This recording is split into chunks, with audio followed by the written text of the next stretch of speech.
Hi, I'm Abi Harrison and I'm going to be answering your questions.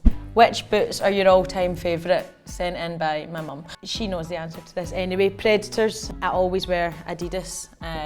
The old school Predators would be my absolute #1 choice, but difficult to get. Best and worst fashion sense in the squad. It's a difficult one. Worst fashion sense, I'm going to need to give it to Erin Foley, our young goalkeeper, only because we went camping as a team and we all thought she'd already put her tent up with the trousers she was wearing, so they were absolutely tragic and she's not pulled them out again. Best fashion sense, I'm going to go Shania Hale's my housemate. She pulls off anything, she's got her own style, and yeah, she just looks sick in whatever she wears.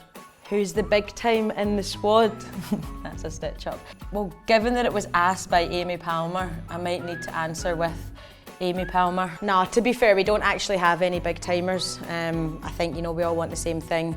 We all work hard and we put the work in, so any reward that anyone gets is absolutely deserved, individually or as a team. So yeah, we've got no big timers and I think that's why it works. Where do you see your career after you retire? Very, very good question. Interestingly, I want to stay in the game, not as a coach, not as a manager. Anybody that watches our in-house games will know that that wouldn't be good for me and my heart rate. So yeah, I'd like to stay in the game, but as a physio. I think going through sort of my own injury and seeing what the body can do and how you can rehab, physio is what I want to do, so hopefully start studying soon with the PFA so that I'm ready once, I retire and stay in the game. But yeah, I'm in the physio's ears all the time, asking them why they're doing things and just learning. I love learning and seeing what the body can do. How old was I when I scored my first professional goal? In terms of my first senior goal, I played with the Celtic first team when I was 14, so I was pretty young. So yeah, probably about 14, 15, I managed to play for the club that I grew up supporting, and that was my first senior goal. So there's been a few along the way, but that was a special one, seeing it was the first. What's your favourite goal that you've scored? Different goals for different reasons. My first goal for Scotland was a header, which isn't really my type of goal at all, but I think, what it meant, it got us the draw and it was in the 95th minute, so it was an important goal. As we now look throughout the campaign, it's put us in good stead for the playoff. Other than that, my first goal for Celtic, I've scored a couple of goals against Rangers, so anybody that knows Scottish football and the Old Firm derby, you'll know that a goal against Rangers is the best thing that a Celtic player can do, so that's up there. And my one against Lewis last season was all right as well, so it got me off the mark for the season. But any goal, no matter if it goes in off my hip, my foot or my head, as long as it contributes to the team, I'm happy. What's your favourite thing to do when I'm not playing football? Just chill, to be honest. I like learning, I like listening to podcasts. I would like to one day have a podcast of my own, just chatting to people. Zoe and Evie would like to know, who was your role model growing up?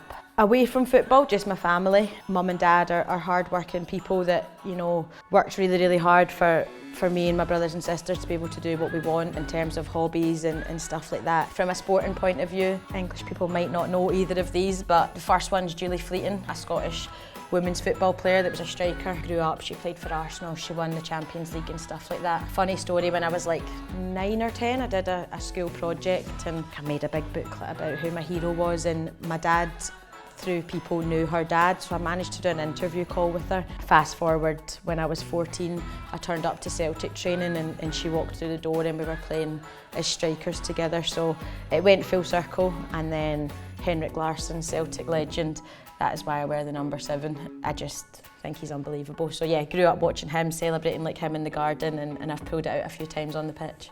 Can you describe how it feels when you put on the Scotland jersey?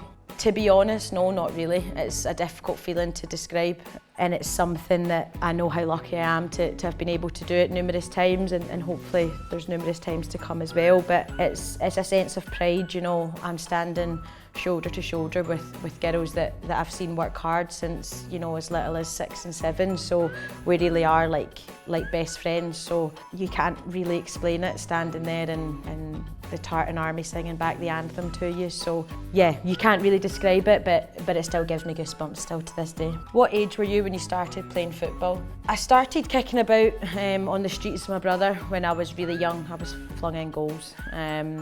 But actually playing for a team was my big brother's team actually. Somebody was unwell and they didn't have enough players, and they asked, did anybody know anyone? And my big brother, as proud as punch, said my sister, as you can imagine, there was a resounding laughter from parents and the team. But yeah, I've never went off the pitch since. So 4 or 5 was probably when I started playing football, and that was with the boys, and then I made the transition to the girls at 9 and then women's football at 14. So yeah, I've been playing 20 years or so now, and I still love it just as much as the girl that was flung in goals despite never ever staying there. What advice would I give to an 8-year-old who wants to be a professional footballer? You're still young, you've just got to enjoy the game. I think when I was growing up, I didn't actually know I could be a professional footballer, so it was just for that absolute enjoyment and sheer love of the game that I played, and I would be out 9 AM till 9 PM. Summer holidays, whenever MD seen me, I had a ball and a football strip on. So just enjoy it. Don't get too high with the highs and don't get too low with the lows. Ultimately, it comes down to people's opinion. Not everyone's going to like you, but you'll find those that do and those that appreciate you for the person and player that you are. So surround yourself with good people, enjoy the moment, but you're only as good as your last game. So yeah, as I say, don't get too high and don't get too low. You'll always get that other chance. What's the best thing you can say in a Bristolian accent? All right, me lover. That was absolutely tragic, but I don't know what else. No, I don't. I'm the worst at accents. Everything sounds the exact same. But saying that, I'll put the question back to you and I'll say something in a Scottish accent, because absolutely nobody can do that, especially Glaswegian, without doing this. Hello, because that's what everyone does when they do a Scottish accent. So next time I see you, you can tell me something in a Glaswegian accent and we'll see whose is better. When I was young, did I play any other sports, and if so, which? I did gymnastics. I was all right, but it came between gymnastics and football, so it was always going to be football every day of the week. And then to get better at football, Mum and Dad thought it'd be good to put me into athletics, and neither of the events that I did. So I did sprinting, I did long distance. If you've watched me play on a Sunday, neither of those things have stayed within my game. So I got through when I was younger, but I think I was just naturally quite athletic. But you know, as you get older, people peak, and I'm absolutely not a long distance runner or a sprinter anymore. Not claiming that I ever was, but I did give them a good try. That's all your questions. I'm Abi Harrison, and that was Ask Me Anything. Come on, you Reds.